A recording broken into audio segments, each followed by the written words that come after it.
নমস্কার, শুভ সকাল। কেমন আছেন সবাই? আশা করছি যে যেখানেই আছেন ভালো আছেন, সুস্থ আছেন। আমি অনিশার আরও একটি নতুন ব্লগে আপনাদের স্বাগত জানাই।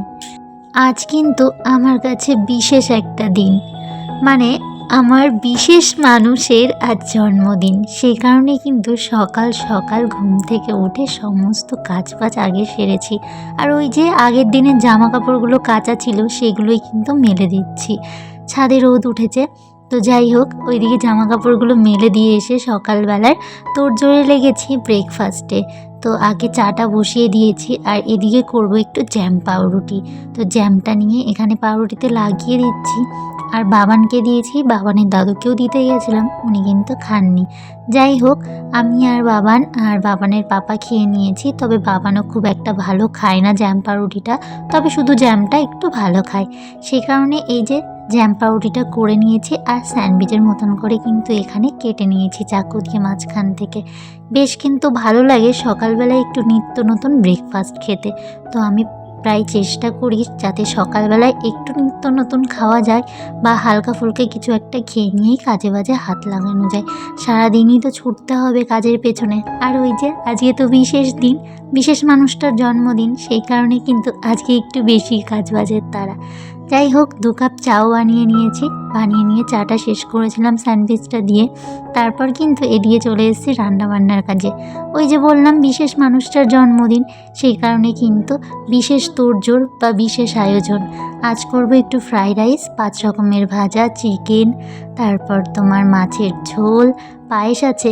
জন্মদিনে আর কি যা যা প্রয়োজন, যতটা সাধ্য মতন আমার সাধ্য মতন আমি চেষ্টা করেছি এখানে। তো 5 রকমের ভাজার জন্য এখানে কিছু ভাজার জিনিস কেটে নিচ্ছিলাম। সিম ছিল, আলু ভাজা ছিল, গাজর ছিল, পটল ছিল, আর কি 5 রকমের 5টা ভাজা করব বলে সেই কারণেই কিন্তু নিয়ে এসেছিলাম দোকান থেকে। আর নিজেদের দোকান, সেই কারণে কিন্তু কোনো গায়ে লাগেনি, যেটা ইচ্ছা হয়েছে মনে হয়েছে নিয়ে এসেছি। আর কিন্তু এই রান্নাবান্নার আয়োজনটা পুরোটাই কিন্তু বাবানের পাপার জন্য সারপ্রাইজ, মানে আমার ওই বিশেষ মানুষটার আর কি বাবানের পাপা। তো বাবানের পাপার জন্য কিন্তু পুরোটাই সারপ্রাইজ। ও কিন্তু কিছুই জানতো না যে আমি এরকমভাবে রান্নাবান্না করছি। তো সারা বছরই সে আমাদের জন্যে করে। তো একটা দিন যদি তাকে আমরা একটু ফাঁকা রাখি বা মানে একটা দিন যদি তার জন্য আমি কিছু করি, বিশেষ একটা ক্ষয়ক্ষতি বোধহয় হবে না। তো যাই হোক, প্রতিদিনই আমার কাছে ওর জন্য স্পেশাল, মানে ও আমার কাছে প্রতিদিনই স্পেশাল, তবে এই দিনটা একটু বেশি স্পেশাল করে পালন করার চেষ্টা করি আর কি। আর এদিকে চিকেন করবো বলে 2টো আলুও কেটে নিচ্ছিলাম। এখানে বড় 2টো আলু 2 পিস মতন করে কেটে নিয়েছি। দুপুরে চিকেনটা খুব একটা বেশি হবে না, রাত্রে একটু লোকজন আসবে, সেই কারণে লোকজন বলতে বাবানের পাপার বন্ধু বান্ধব, সেই কারণে অল্প করেই চিকেন আনা হয়েছে। তো বাবানের পাপা কোনো কিছুই জানতো না, শুধু জানতো চিকেন হবে, আর কিন্তু কিছুই জানতো না। এদিকে কিন্তু আমি ফ্রাইড রাইস করবো বলে সমস্তটা গুছিয়ে নিয়েছিলাম, মানে দোকানেই তো সব কিছু ছিল, সব কিছু দোকান থেকেই নিয়ে এসেছিলাম। তো সেরকম কিছুই জানতো না যে আমি এদিকে রান্নাবান্না এত কিছু করছি। যাই হোক, এই পাশে বসিয়ে দিয়েছি 5 রকমের ভাজা, আর ওই সাইডে দেখতেই পারলে আমি কিন্তু ফ্রাইড রাইসের জন্য একটু ঘি আর সাদা তেল দিয়ে মানে সবজিগুলো ভেজে নিয়েছি, বিনস, মটরশুঁটি আর গাজর। আর তারপর কিন্তু এইদিকে ফ্রাইড রাইসটা করবো বলে এখানে সাদা তেল দিয়ে একটু ঘি দিয়ে তার ভিতর কিন্তু গোটা গরম মশলা আর এলাইচিটা একটু বেশি পরিমাণে দিয়েছি সে ফ্লেভারটার জন্য। তো তারপর কাজু বাদাম কিশমিশটা ভাজা ভাজা করে নিয়েছি। তারপর কিন্তু এখানে ভাতটা করে নিয়েছিলাম আগে থেকে, সেই ভাতটা দিয়ে দিয়েছি। আর কি জানো তো, ভাতটা বলতে আমি এখানে বাসমতি চাল বা বাসমতি রাইস ইউজ করিনি, কারণ বাড়িতে যে চালটা ছিল সেই চালটা ইউজ করেছি। তো এটা যদি আনতে বলতাম বাবানের পাপাকে, বাবানের পাপা অবশ্যই নিয়ে আসতো, তবে ও বুঝে যেত যে আমি একটা কিছু করছি বা করব, সেই কারণে ওকে আর বলিনি। ঘরে যেটা ছিল ঘরোয়াভাবেই করার চেষ্টা করেছি। তারপর এখানে চিনি অ্যাড করেছি। আমি চাইলে চিনিটা গুঁড়ো করে নিতে পারতাম, তবে চিনিটা গুঁড়ো করিনি, আস্তই দিয়ে দিয়েছি, যে ভাজা হতে হতে চিনিটা ওর সঙ্গে মিশে যাবে। তারপর কিন্তু এখানে বসিয়ে দিয়েছি কড়াই গরম করে, তেল দিয়ে মাছ ভাজাটা বসিয়ে দিয়েছি, কারণ মাছের ঝোলটা করতে হবে, আরও রান্নাবান্না রয়েছে সেগুলোও কিন্তু সারতে হবে।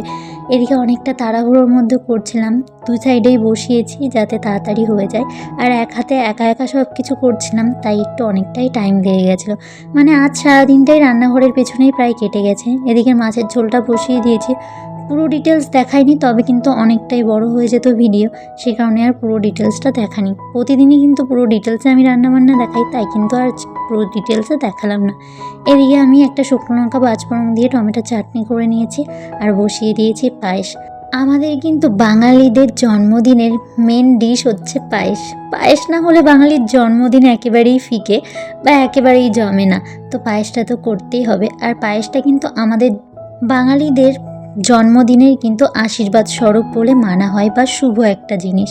তো ওইদিকে পায়েসটা হচ্ছে, এদিকে চিকেনটাও বসিয়েছি, প্রায় রান্না শেষের দিকে, দুই সাইডে দুটো করছি, অনেকটাই তাড়াহুড়োর মধ্যে কাজটা কমপ্লিট করেছি, রান্নাবান্নাটা আর কি শেষ করেছি। রান্নাবান্না ছাড়াও আরও বাকি কাজ বাজ আছে সংসারে, সেগুলোও কিন্তু করতে হচ্ছিল। যাই হোক, এখানে কোনো রান্নাই আমি তোমাদেরকে ডিটেলসে দেখাইনি, একমাত্র ফ্রাইড রাইসটা যেভাবে করেছি সেটাই দেখিয়েছি। আর চিকেন তো প্রায় দিনই দেখিয়েই থাকি, সে কারণে আর চিকেনটা তোমাদের দেখালাম না।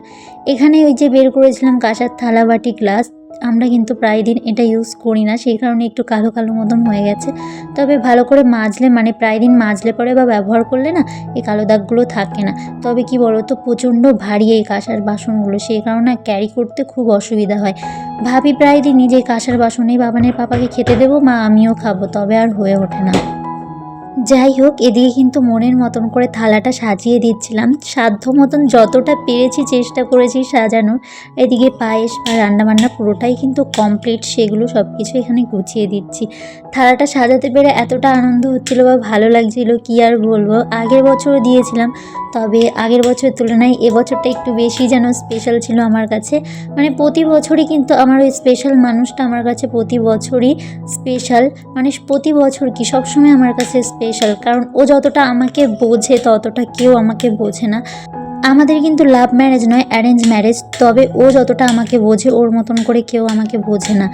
যাই হোক, তো ও খেতে বসে গেছে, ও তো দেখে অবাক, ও বলছে এত কিছু করেছো। তো ও আমাকে বলছিল যে তুমি আগে থেকে বলতে তাহলে আমি চালটা এনে দিতাম তোমাকে। তো আমি যদি ওকে বলতাম ও অবশ্যই চাল এনে দিত, কিন্তু আমি বলিনি ওকে চালটা আনার, কারণ আমার কাছে এটা পুরোপুরি ওকে সারপ্রাইজ দেওয়ার ছিল, সেই কারণেই কিন্তু আমি ওকে বলিনি। আর ও যেই টি শার্টটা পরে আছে সেটা আমি ওকে গিফট করেছি রাত্রে আর কি 12টার সময়। আমরা সেলিব্রেশন করেছিলাম, কেক এনেছিলাম, কেক কেটেছিলাম। তো সেটা শ্যুট করতে পারিনি, কারণ আমাদের প্রচণ্ড ঘুম পেয়ে গেছিলো, প্রায় ঘুমিয়ে ঘুমিয়েই সেলিব্রেশনটা করেছি। আর এদিকে আমার বাবানের পাপার সঙ্গে খেতে বসেছে। বাবানকে ছাড়া কোনো কিছুই, সব কিছুই অসম্পূর্ণ, তো বাবানকে নিয়েই সব কিছু আমাদের। তারপর কিন্তু রাত্রের দিকে ওর বন্ধু বান্ধব, যে এই পাশে যেই ছেলেটা আছে কুর্তি, ওর থেকে ছোট কিন্তু তবুও ওর জন্য কেক এনেছে, প্রায় বন্ধুর মতনই মেশে, তো সবাই একসঙ্গে থাকে যারা যারা। আবারও এখানে আমরা সকলে মিলে সেলিব্রেশন করেছিলাম।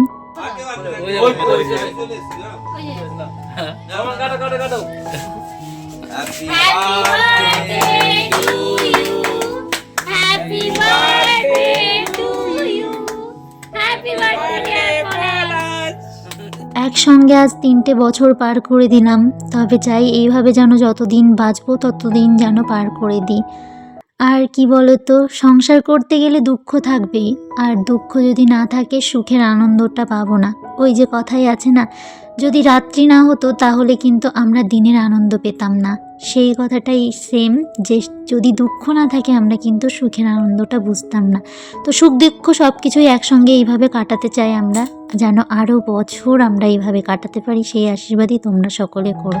তারপর কিন্তু এদিকে যাব রান্নাবান্নার কাজে, মানে ওই যে বন্ধু বান্ধবগুলো এসছে তাদেরকেও তো খেতে দিতে হবে, তো সেই আয়োজনই এখানে করছিলাম। তবে আজ আসি, দেখা হবে পরবর্তী নতুন কোনো ভিডিওতে, নতুন কোনো সকালে। ততক্ষণ তোমরা সকলে ভালো থেকো, সুস্থ থেকো ও সাবধানে থেকো।